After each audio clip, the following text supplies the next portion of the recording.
Times میں خوش آمدید۔ ایران اور اسرائیل دونوں دیش نے آج ایک دوسرے کو خطرناک دھمکی دی ہے اور اس دھمکی کا اثر وہاں کی عوام میں صاف دیکھا جا رہا ہے۔ عوام بے چین اور پریشان ہو چکی ہے۔ دونوں دیش کی عوام اپنے اپنے شہر کو خالی کر رہی ہے، نقل مکانی کر رہی ہے، جان بچانے کی کوشش کر رہی ہے۔ سب سے پہلی دھمکی اسرائیل کی آرمی نے ایران کو دیا۔ اسرائیل نے اور اسرائیل کے پرائم منسٹر بنیامین نتنیاہو نے یہ دعویٰ کیا کہ ایران کا پورا کنٹرول اسرائیل کی آرمی نے حاصل کر لیا ہے۔ ایران کے آسمانوں پر اب ایران کا کنٹرول نہیں بچا بلکہ اسرائیل کی ایئر فورس کا کنٹرول ہو چکا ہے۔ تہران کے ایئر اسپیس پر IDF کا کنٹرول ہے اور تہران کا جو ایئر اسپیس ہے وہ ایران کے کنٹرول میں اب نہیں رہا۔ اسرائیل نے یہ بھی دعویٰ کیا کہ اس نے حملہ کر کے ایران کے ایئر ڈیفنس سسٹم کو تباہ و برباد کر دیا ہے اور اب اگر تہران پر اسرائیل حملہ کرے گا تو ایران اس حملے کو نہیں روک پائے گا۔ اسرائیل نے تہران کی عوام کو نوٹس ایشو کیا اور کہا کہ وہ اس پورے شہر کو خالی کر دے، یہاں سے نقل مکانی کر دے، اور اسرائیل نے لگاتار اس طرح کا پروپیگنڈا بھی کیا کہ تہران کی جو عوام ہے وہ شہر کو خالی کر رہی ہے، وہ نقل مکانی کر رہی ہے۔ یہ خبر بھی چلائی گئی کہ 10 ملین تہران کی جو آبادی ہے وہ پوری کی پوری یہاں سے جا چکی ہے، جبکہ سچائی یہ ہے کہ تہران جو ایران کی راجدھانی ہے وہاں کی ٹوٹل آبادی بھی 10 ملین کی نہیں ہے۔ اور جیسے ہی اسرائیل نے اس طرح کی دھمکی دی، اس طرح کا پروپیگنڈا کیا اور تہران کے شہریوں سے کہا کہ وہ پورے علاقہ کو خالی کر دے، اس کے فوراً بعد ہی ایران نے بھی اسرائیل کو ایک پیغام بھیجا۔ ایران نے بھی ہبرو زبان میں ایک آدیش جاری کیا اور تل ابیب کی جنتا سے ایران نے کہا کہ تمام تل ابیب کے لوگوں سے اپیل کی جاتی ہے کہ وہ تل ابیب کو خالی کر دیں، اس علاقہ کو چھوڑ دیں، محفوظ ٹھکانوں کی طرف منتقل ہو جائیں، کیونکہ آج ایران کی آرمی، ایران کی سرکار تل ابیب کو نشانہ بنائے گی۔ تل ابیب ایران کے میزائلوں کا ایک طرح سے سینٹر بنے گا اور یہاں جو تباہی ہوگی، جو بربادی ہوگی، اس کو لفظوں میں بیان نہیں کیا جا سکتا ہے۔ تو ایران نے ترکی بترکی جواب دیا۔ اس کے علاوہ یہ خبر بھی سامنے آئی ہے کہ پچھلے 1 گھنٹے میں 5 سے زیادہ اسرائیلی ڈرون کو ایران نے مار گرایا ہے، اور پچھلے دنوں بھی اسرائیل نے یہی دعویٰ کیا تھا کہ ایران کے ایئر اسپیس پر، ایران کے آسمانوں پر اسرائیل کا کنٹرول ہو چکا ہے، ایران کا ایئر ڈیفنس سسٹم تباہ و برباد ہو چکا ہے، لیکن اسرائیل کے ان تمام دعووں کو ایران نے غلط ثابت کیا۔ اس کے علاوہ ایک اور بڑی خبر سامنے آئی ہے اور یہ خبر 2 ہے جو ایک اسکرین پر آپ دیکھ سکتے ہیں۔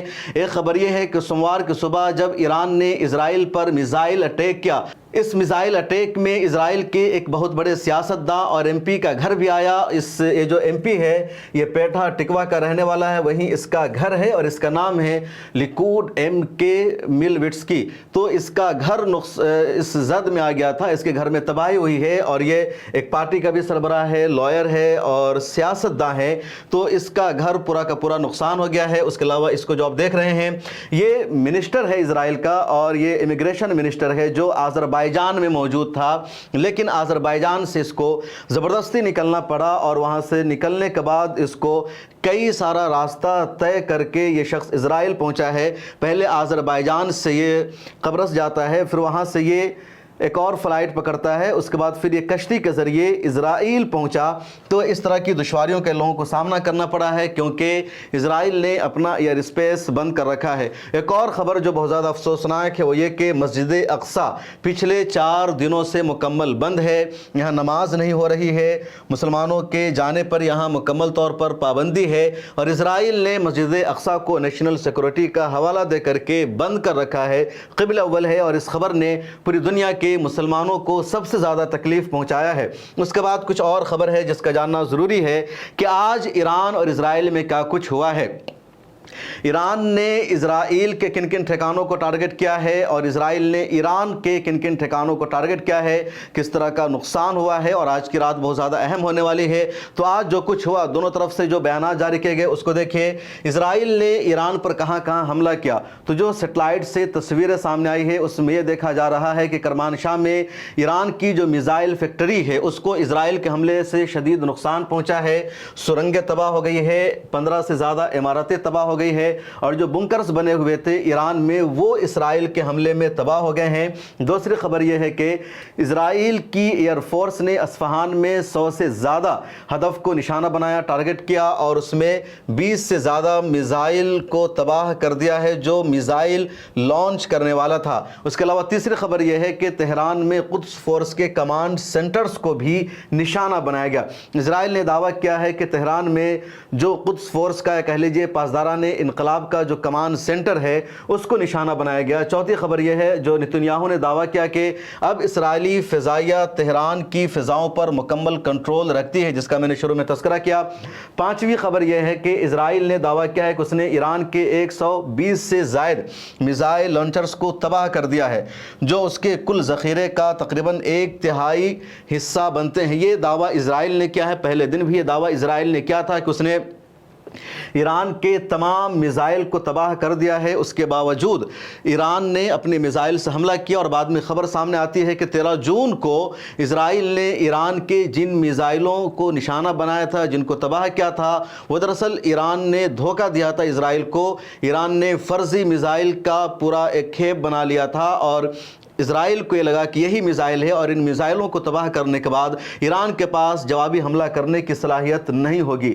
چھٹی خبر ہے اور وہ یہ کہ اسرائیلی اپوزیشن لیڈر یائر لاپیڈ نے امریکہ سے مطالبہ کیا ہے کہ وہ ایران کے زیر زمین نیوکلیئر سینٹرز جیسے فردوں پر حملے کرے، اور لگاتار اسرائیل کی طرف سے امریکہ سے مانگ کی جا رہی ہے کہ وہ مکمل طور پر اسرائیل کے ساتھ آ جائے، وہ ایران پر حملہ کرے، انڈر گراؤنڈ جو نیوکلیئر سینٹر ہے اس کو تباہ و برباد کر دی اسرائیل نے مطالبہ کیا ہے۔ اس کے علاوہ اسرائیل کا یہ بھی کہنا ہے کہ نتنز نیوکلیئر پلانٹ کے زیر زمین حصے گر چکے ہیں، لیکن عالمی ایٹمی ایجنسی جو IAEA ہے اس نے کہا ہے یا تصدیق کی ہے کہ صرف زمین کی سطح کا نقصان ہوا ہے اور ایٹمی پاور جو ہے کہہ لیجیے نیوکلیئر پلانٹ کو نقصان نہیں ہوا ہے۔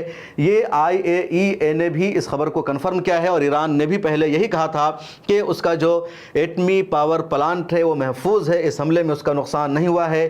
آٹھویں خبر اس حوالے سے ہے کہ کرمانشاہ کے الفارابی ہسپتال اور اعلام کے موسیان میں سول ڈیفنس کی عمارت کو اسرائیلی فضائی حملے نے نشان بنایا ہے۔ آپ اسکرین پر تصویریں دیکھ سکتے ہیں کہ الفارابی ہسپتال کو اسرائیل نے نشانہ بنایا، اس پر حملہ کیا اور اسرائیل کی کیسی بربرتا ہے، اس کی کیسی دہشت گردی ہے جو ہسپتال کو ٹارگٹ کر رہا ہے، جو ہسپتال کو نشانہ بنا رہا ہے، اور جو عام لوگوں کی رہنے کی عمارتیں ہیں، جو عام لوگوں کا ٹھکانہ ہے، جو عام لوگوں کی رہائش گاہ ہے، اس کو بھی لگاتار اسرائیل ایران میں نشانہ بنا رہا ہے۔ ادھر ایران نے اسرائیل پر کس طرح جوابی کارروائی کی ہے، کس طرح حملہ کیا ہے، اس کی تفصیل دیکھیے۔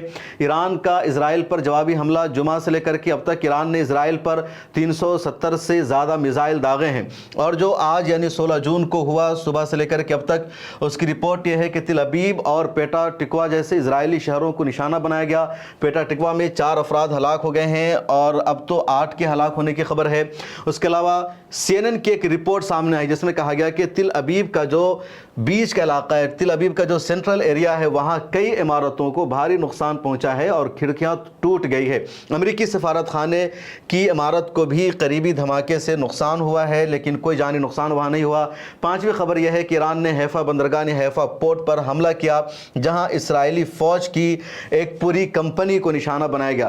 حیفا شہر کی کئی عمارتیں مکمل طور پر تباہ ہو گئی ہے، جن کی تصاویر اب سامنے آ چکی ہیں اور سوشل میڈیا پر تصویریں بھی وائرل ہو رہی ہے۔ وہاں کے پورٹ کی بھی یا کہہ لیجیے حیفا میں جو آئل ریفائنری سسٹم ہے اس کی بھی تصویریں سامنے آئی ہے، اور اب اسرائیل نے اس کو بند کر دیا ہے کیونکہ ایران کے حملے نے بہت زیادہ نقصان پہنچایا۔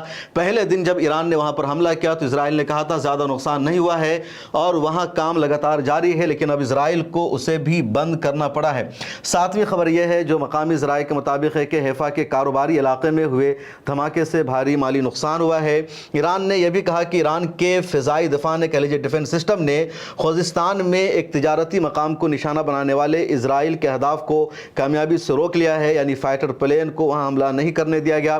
اس کے علاوہ ڈرون کو سرحدی شہر دہلوان کے قریب مار گرایا گیا۔ MQ-9 صوبہ اعلام میں ایران نے کہ یہ کہہ لیجیے کہ اسرائیلی ڈرون تھا جس کو مار گرایا گیا۔ اس کے علاوہ دونوں طرف کے لوگوں کا کیا بیان سامنے آیا ہے وہ ذرا جان لیتے ہیں۔ تو ایران کے صدر ہے ڈاکٹر مسعود پزشکیان، انہوں نے کہا کہ ہم نے جنگ کا آغاز نہیں کیا بلکہ جوابی کارروائی کی ہے، ہمارا ہمارا ایٹمی پروگرام پرامن ہے اور ہم اپنی خود مختاری کا دفاع کر رہے ہیں۔ ایرانی آرمی نے بیان دیا کہ تمام اسرائیلی اسرائیل کو خالی کر دیں کیونکہ یہ جگہ اب رہنے کے قابل نہیں رہے گی۔ فوجی ہیڈ کوارٹر کے آس پاس رہنے والے ایرانی شہری اپنے علاقے خالی کر دیں، وہاں حملہ متوقع ہے۔ اور ایران نے تو باضابطہ اعلان آج جاری کر دیا ہے۔ ایران کی جو فورن منسٹری ہے، وزارت خارجہ، اس نے پریس کانفرنس کر کے کئی باتوں کا اعلان کیا ہے۔ اس میں ایران نے امریکی ثالثی کی پیشکش کو ٹھکرا دیا ہے اور واضح اعلان کیا ہے کہ جب تک اسرائیل حملے جاری رکھے گا ایران کسی قسم کی بات چیت نہیں کرے گا۔ دراصل اسرائیل چاہتا ہے کہ بات چیت ہو، ڈائیلاگ ہو، اور امریکہ کی طرف سے بھی لگاتار اب اس طرح کی باتیں ہونے لگی ہے۔ امریکی صدر اور روس کے صدر نے آپس میں بات چیت کی تو اس حوالے سے بات چیت ہوئی، لیکن ایران نے کہا کہ وہ بات چیت نہیں کرے گا، کوئی مذاکرات نہیں کرے گا جب تک اسرائیل اپنے حملے کو مکمل طور پر بند نہیں کرے گا۔ ایک اور پریس کانفرنس کی خبر دیکھیں کہ وزارت خارجہ نے پریس کانفرنس میں پوری دنیا کو تصویری ثبوت دکھائے کہ اسرائیلی حملوں میں بچوں اور عام شہریوں کو نشانہ بنایا گیا ہے۔ دراصل اسرائیل یہ پروپیگنڈا کر رہا ہے کہ ایران اسرائیل میں عام سویلینز کو، عام شہریوں کو اور بچوں کو نشانہ بنا رہا ہے۔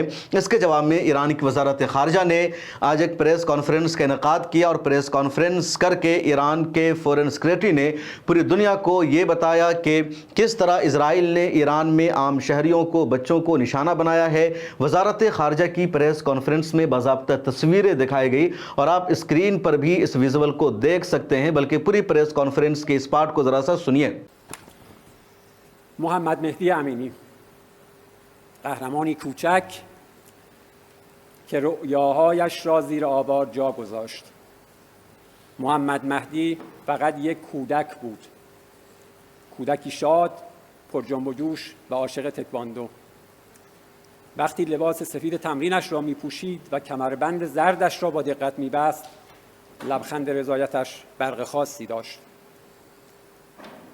او اهل سکوهای قهرمانی بود، نه تیترهای ترسناک خبر، اما حمله وحشیانه رژیم کودک کش بازی ناجوان مردانه‌ای برایش نوشت. کودکی که قرار بود روزی روی سکو بایستد، اکنون در سکوت زیر خاک آرمیده است.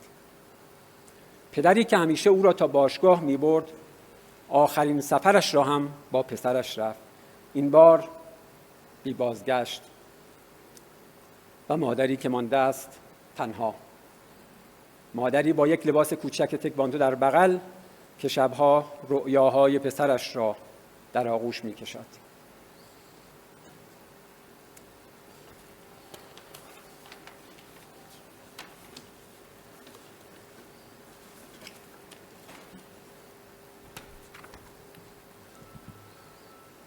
روایت مجید تجنجاری، روایت یک رؤیا که نیمه تمام ماند.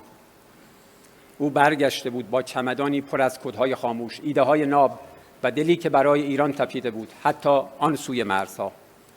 مجید پسر آمل نه فقط یک نخبه در هوش مصنوعی و برنامه نویسی بود، او رؤیا پردازی بود که میخواست آینده رو برای ایران بازنویسی کند. 3 سال پیش برگشت، نه برای کسب افتخار شخصی، نه برای سرمایه یا شهرت، بلکه برای خدمت. برای اینکه نوجوانی در یک روستای کوچک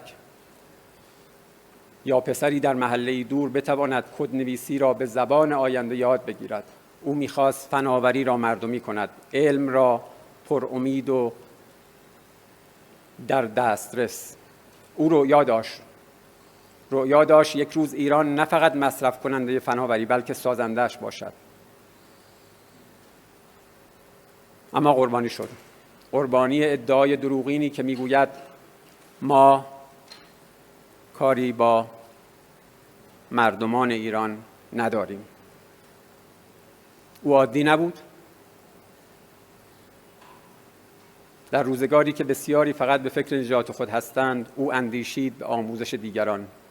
او امید بود و امید بزرگترین دشمن تاریکی است. زهرا شمس بخش. زهرا شوق زندگی داشت.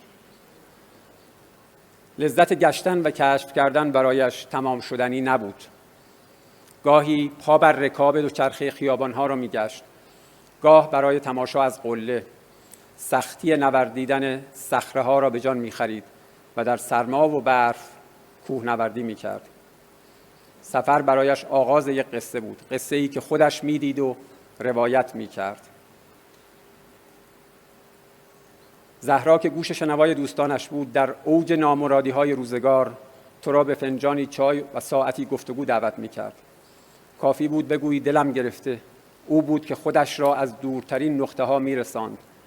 او بود که نسخه سفر و گشت و گذار می‌پیچید و بساطش را فراهم می‌کرد تا مبادا روی زندگی در برابر غم کمرنگ شود. روزها و ساعتها با او و در کنار او راه رفتن و خیابانها را گز کردن و حرف زدن و خندیدن و گریستن راز یک دوستی عمیق بود که هر روز قطعه‌هایش کاملتر می‌شد. با آن موشک نتانیاهو به ساختمان سرو، جهان تنها یک دختر پرشور و دوستدار زندگی را از دست نداد، بلکه یک تسهیلگر و مروج زندگی و مهربانی از میان انسانها کم شد. یکی که هزار بود.